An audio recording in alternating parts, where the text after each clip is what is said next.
Everyone wants to live an inspired life, yet so many people search for happiness following the footsteps of peers and taking advice from people who have different values and outcomes to which they're searching. There are people born into wealth, graduated from the best universities in the world, and there are people who have none of that and yet are living extraordinary lives full of fulfillment and reward. The purpose of this podcast is to share insights and strategies that allow you to question the status quo and think freely, so you can design your life and be who you want to be. We get one life. Time is our most valuable asset. I believe that when we're free and able to focus on meaningful work, we become better human beings. This is Always Free, and I'm your host, Jason Greystone. Welcome to the leading podcast for financial empowerment and wealth creation. Subscribe to this podcast so you don't miss an episode. You can connect with Jason on social media and subscribe to the Jason Greystone YouTube channel for weekly videos. Don't forget to also subscribe to the weekly newsletter to receive frequent educational content and action steps to help you design your life so you can be who you want to be. For news on all future events and updates, go to jasongreystone.com. Alright guys, welcome back to the podcast. This is episode 8 of the Always Free podcast, talking to you about wealth mindset, wealth accumulation, wealth acceleration, and wealth inspiration. And really, the podcast is designed to help you achieve an inspired life through financial independence. And I've had lots of great feedback about the other episodes, so if you haven't check them out, go and check them out, and I'd love it if you could give us a rating and a review on iTunes so we can keep this thing at the top of the charts for as long as possible and spread the message far and wide. Now this week I just wanted to kick this thing off talking a little bit about mindset and kind of the actions that people take in life, and really deciding to go against the grain and having the courage to kind of go against what the norm is absolutely fundamental if you're to achieve financial independence. Because I can't tell you how many times I've been called, or I've had someone look at me with a raised eyebrow. Oh, isn't that risky? Or oh yeah, but you shouldn't. Should you be doing that? Should you be doing this? And really, I've had to endure a lot of that because most of my life I've been going against what most people are comfortable doing, and that's because I've said to you before, I want to be doing what the minority of people are doing, because obviously about 2% of the world's population control 90% of the world's wealth. I want to do what the majority aren't doing. And I was thinking about I saw something from Gary Vee earlier this week. Now, there's lots I don't agree with, on Gary Vee's values. I have some disagreements with some of his values, which is fine. Obviously, everyone's got different values. But this one, he kind of hit right on the nail on the head. And it was kind of about, going against what other people think to, move 3 steps forward in your own life. And it reminded me of a story, because there's lots and lots of people out there who try and get into stuff because they see someone else having success at it, right? So trading is a big one. I'm a trader. I've been trading for many years now, and trading is it's glamorized all over the media and social media, and the sharks are picking up on it, and these get-rich-quick scammers are picking up on it, and it's kind of glamorized, and that's a prime one for people wanting to get into it. When they don't even know, they don't even know if it's for them or not. They don't even know if that's what they want. They just see someone doing well, or they might think, I want a Ferrari, or I want a private jet, or I want a model girlfriend, and they haven't really thought through what that would actually look like in their life. And they go after it, and they're chasing this thing, and they don't actually know what the consequences are. And they might find out that they actually don't. It's not for them, and it's so important to actually go after what you want. Because if you don't go after what you want, then do you even know, once you get to where you're going, if you get to where you're going, that you're going to have that appreciation for whatever it is you get? I always say, there's things that we do. I always think back to school. When you was back in school, there were certain subjects that you really loved doing, and it was effortless, right? The homework got done because you'd done it. You'd done most of it in class. You rarely had homework because you did all the work in class. You would look forward to the lessons. You would go in, you'd get stuff done, and it was just effortless. And whereas there was subjects that you hated, and those would be the subjects where you're dreading it, right? Everything's a drag. You go in, you don't get all the work done, you struggle in the lesson, and then you get the homework, and then you can't complete the homework, and that's because you're not driven. Like, there's not a burning desire inside of you. There's no interest inside of you in that particular subject. And it's the same with trading, and it's the same with Ferraris and Lamborghinis and all them material things. If you don't actually really have a burning desire to have those things, and you're not actually interested in those things, chances are you're not going to be able to force yourself into doing it. And what you're doing is you're wasting energy and time. You're missing out on things that you could be focusing on and putting your attention on, and going all in on that. And I just want to tell you about a little story here, which I was speaking about the other day. And it's kind of a good example of when we do this, right? So I want to take you back to 2014, I think it was. It might have been 2012, 2014, when the Harry Potter ride had just come out in Universal Studios in Florida. So they opened this massive park, Harry Potter World, Wizarding World of Harry Potter, and they opened this ride, this brand new ride. And we went to Florida that year, right? So me and my family, we arrive at Florida, and we went with Virgin Holidays, okay? So we land at the airport. And before we even, get out of the airport, we've got this rep coming up to us, telling us, waving these tickets in our hand, saying, you've got this free ticket for the Harry Potter ride. It's going to get you in early. You get in before the park opens. It's going to be, you're going to get in an hour early before anyone else is allowed to enter the park. I'm sure some of you guys have done this. And we're like, oh, okay, yeah, that sounds good. We'll book that in. We take the ticket. Anyway, we get to the hotel, and immediately we start planning the holiday, because we're thinking, oh, we better book this in, because what day are we going to get up extra early, go down to Universal, which was about a 45-minute drive from where we were staying. And we book it in, and we say, yep, we'll go Saturday or whenever it was. And we book it in, and then Saturday morning comes, right? We get up extra early. So we got the kids eat free buffet in the hotel kind of thing. They're stuffing their face with with waffles and pancakes and all that kind of stuff. Trying to fill ourselves up, because we don't know when the next time we could eat. Maybe it'll be lunchtime because of all the queues and stuff. And we head off to Universal Studios. Already like 30-degree humidity, right? And 100% humidity, 30-degree heat. Really, really hot. We go out in the car, we get to Universal Studios, and the sun's barely coming up, right? So the sun's barely coming up. And we get to Universal, and when you go up to Universal, there's already a crowd kind of gathering around the entrance to the park, and they kind of have these guards outside the park, to kind of get everyone together. And everyone's clutching this red ticket from Virgin. Everyone seems to have this ticket.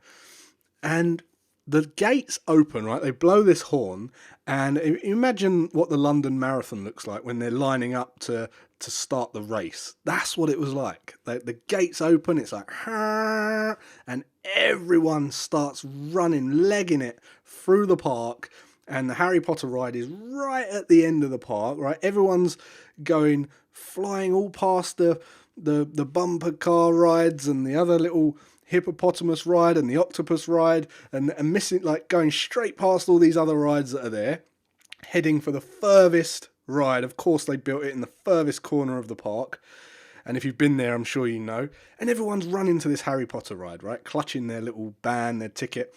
And we get to the ride, and we've got a queue for about 45 minutes anyway, because of the crowd has accumulated in the little queue. And you know what Florida's like if you've been. It's so, like, everything is exceptional. The attention to detail, they make the ride doesn't just start at the ride, it starts in the queue, and the queue goes into the castle and Hogwarts and all kind of through the Harry Potter school and all that kind of stuff, and it's all decorated. There's holograms and wizardry and all this stuff everywhere, and it's amazing, right? It's amazing. And you're looking around, and you queue 45 minutes, you get on the ride, and the ride's amazing. It's brilliant ride, okay? And then I get off, and I overhear someone saying, "What did you think of that?" And it was one of the kids saying to one of their dads, "What did you think of the ride, Dad? What did you think of the ride?" And he was like, "Yeah, it's okay. I haven't really seen Harry Potter though, so I don't really know the I couldn't really appreciate all of the stuff because I didn't know who the characters were, I didn't know what was going on." And then another person chipped in and said, "Yeah, I don't watch them either." And then I thought to myself, I've never seen a Harry Potter film. And it occurred to me that we don't necessarily buy what we want. We buy what other people want. We want what other people want. So there's this scarcity, this fear of missing out, and assumption that we want to go on a ride or get something or achieve something that we think other people want to achieve. And I could have done without the ride, to be honest. Looking back now, I missed out on all those. We could have queued up for all of those other rides. We probably could have got on 4 or 5, 6 other rides in that park, whilst everyone was on the Harry Potter ride, and we would have been done. Like, we would have been on. Instead, we got off of the ride, and then all of the queues start accumulating on all the other rides, and we end up spending the entire day there, queuing for hours. And there were many rides there that I like we preferred the Harry Potter. So it got me thinking, and it got me thinking about how people kind of make decisions and assume that they want something when they haven't really, they haven't really looked at their life and how what they're going after is going to affect their life. But it also made me think about when people are sure about what they want. They do know what they want, but they don't go after it because of what other people might say or what the norm is meant to be. And I've heard many people say about kids, kids, when I was a kid, I fear for kids today. It's sad kids today. I feel sorry for kids today. We used to play outside. We used to have this. We used to watch the TV and then, play outside and blah, blah, blah, blah, blah. And kids today. Well, there's a benefit and a drawback to everything. That's just evolution. They don't think. You're only saying that because you're comparing it to what happened when you was a kid, and you don't have that anymore. And humans don't like change. That is, we just don't like change. We fear it. And if it's outside of what we know, all we say is, "Oh, that's scary. That's risky," or "That's sad. When I was a kid, I had this." And all you're doing by saying that is comparing it to what you know and what you had growing up. And what that does is it puts on pressure for people who are sure of what they're going after, but they stay in their lane. They don't step out. They dim their light and stay in their lane because they don't want to upset anyone, or they've got that doubt, that niggling doubt from when they was a kid, or everyone growing up that surrounded them and said, "This is the normal. If you do that, you're mad." And I just want to say, if people say you're crazy or you're mad, it doesn't mean you're crazy or mad. It just means that it's something that they have never tested before. They've never gone to do that before or endured that or tried it, and it's just not for them. It doesn't mean you're mad. The reason they say you're mad or crazy is because by doing so, they feel like if you just don't do it, you don't strive and you don't try and reach out and be more, you'll settle back into your lane, and it will stop them from feeling inferior for not trying it. And the reason it's important you don't listen to them is because if you want to achieve financial independence, you're going to have to go against what most people have advised you to do. And all these fears, you have to understand, all these fears and doubts have been put onto you by the strain of society throughout your life. When you're born with 2 fears only. That is the fear of falling from heights and the fear of loud, sudden noises.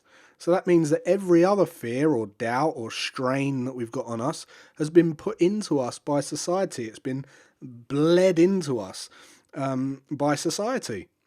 And if you think back to when you was a kid, or the kids are playing in the back of the car, and you're on the way to the seaside or whatever, and they're shouting and they're excited, and you say, "Shut up, be quiet," right? A little bit of their heart is covered over, a little bit of their, they're like, "Oh, okay," and then they go to school, and then they kind of go for the football team and they don't get picked, or they get picked last, and another piece is covered over.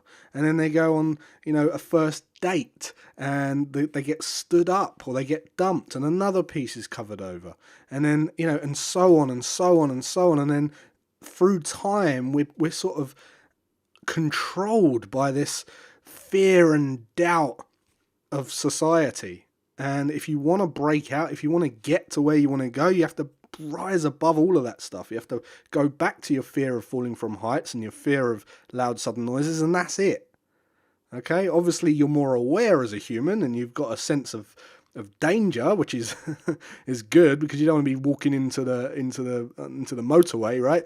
But you want to you want to rise above all of that fear, that smog, and you want to realize that whatever it is you're going after, you're going after. It doesn't matter what anyone else thinks, and as long as you're taking actions that are aligned with your values, you won't end up full of resentment, full of, regret. You guys maybe seen the property video that I did about renting and buying, and I was asking the people down the high street, what's best, renting or buying? They were going, I assume it's buying, or I've been told it's buying, and I think it's buying, or I've always led to believe it's buying. It actually works out. It depends what you want. It depends what your values are. If you value bringing up a family and you want security and a stable home and you don't want to move, then yes, that's probably the best option. If you want financial independence, it's the worst option. To buy a house to live in is the worst option for financial independence. And what happens is, because you've been told that all your life, you get down the line and you think, well, now I'm frustrated because I'm going to work every day to pay for an empty house, and I can't pay for my lifestyle with the house. The money's stuck in the house and I'm still going to work.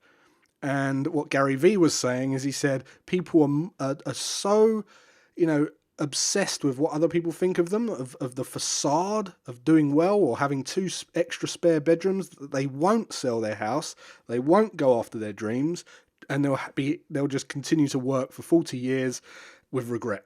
And it's because they're not going after with what's aligned with their values.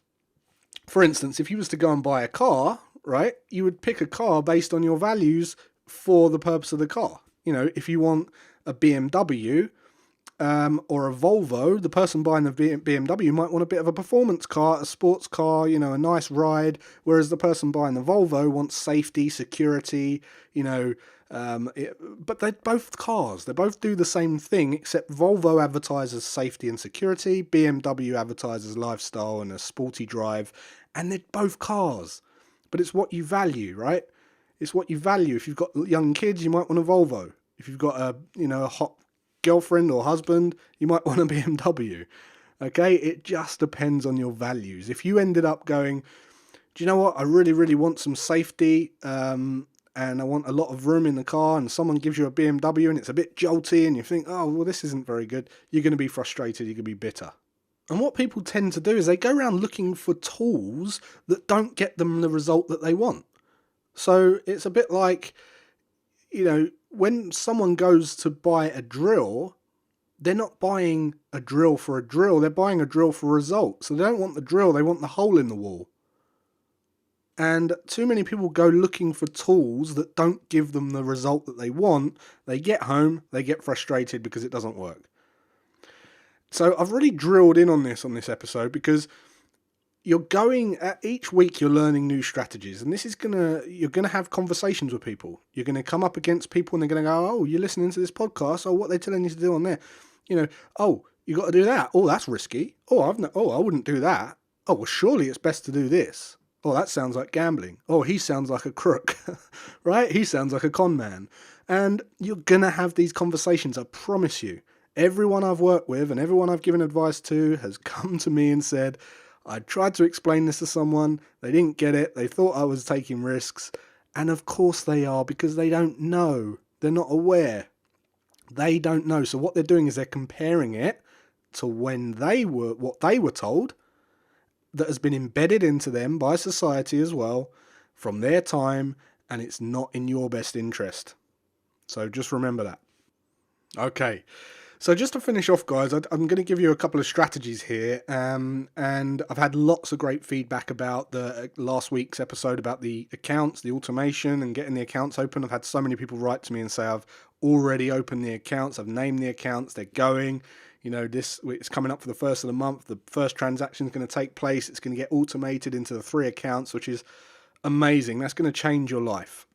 And I want to kind of expand on that a little bit this week. So first of all, I'm going to say one of the things we shouldn't neglect is, and this is a really good strategy, and that's to get other people on board. So I mentioned talking to other people about this podcast. Tell other people what you're doing, and if they don't understand, ask them to listen to this podcast. Okay?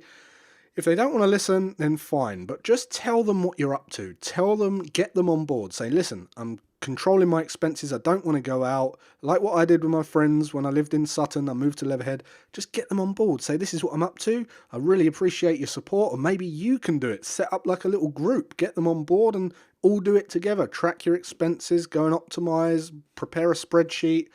And go and do it together. By getting other people on board, it relieves that social pressure and they'll respect you for it. You know, it'll be a conversation that you have. It might go against some of the, oh, that's risky, or what you're doing, you know, oh, don't live like a pauper, all that kind of stuff.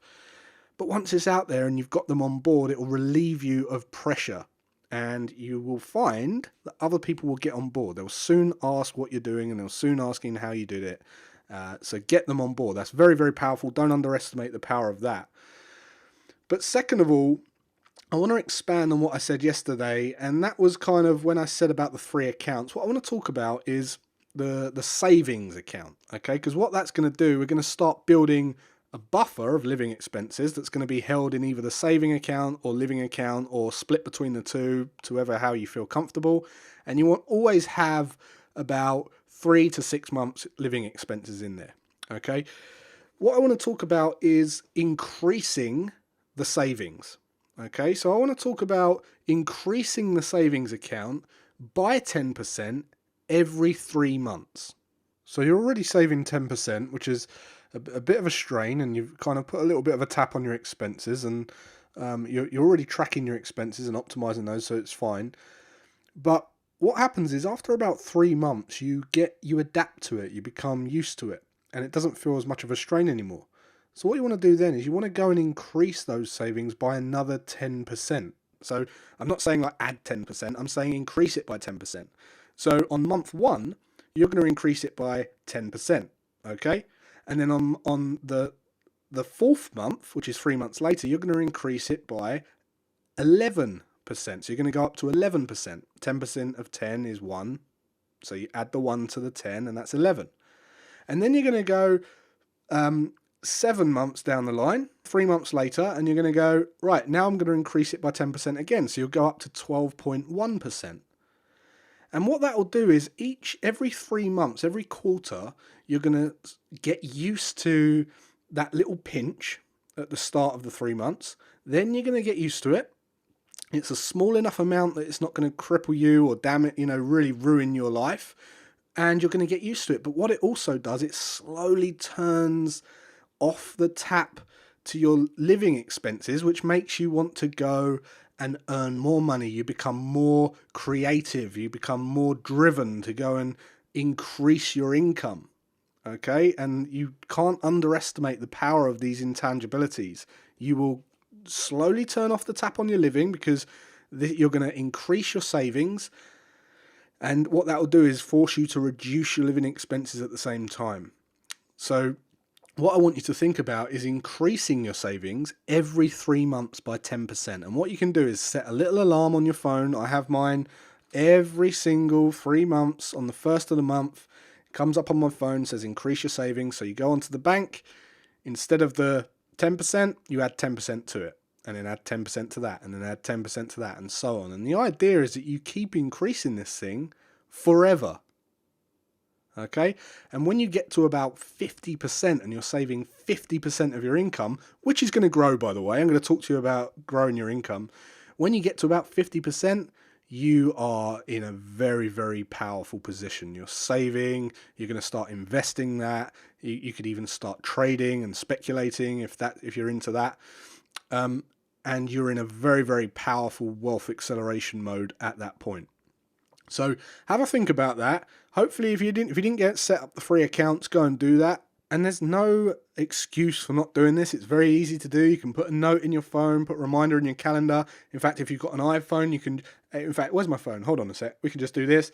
Hey, Siri, remind me to increase my savings by 10% every 3 months. Okay, I've created a recurring reminder about increase my savings by 10%.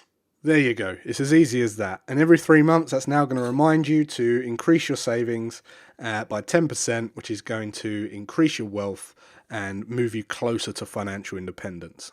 So I hope you enjoyed this episode, guys. It's heavily related to mindset. I really do want to focus on that on these early episodes to break you out of the status quo. Start questioning everything, question everything. If you haven't seen the video I did on renting and buying, you can watch that on YouTube. It's on my YouTube channel. Just type in renting versus buying and you'll see the video there. But you'll see the people that I asked and you'll see how most people, you can relate to how most people just go about their daily life basing their actions off of someone else's values, what someone else wants. And to be always free, you want to go after what you want. You want to design your life and be who you want to be, not what someone else wants to be. So thanks for listening, guys. Give this a rate, give this a rating and a review if you haven't already. And have a great rest of your week and weekend, and I look forward to seeing you next week.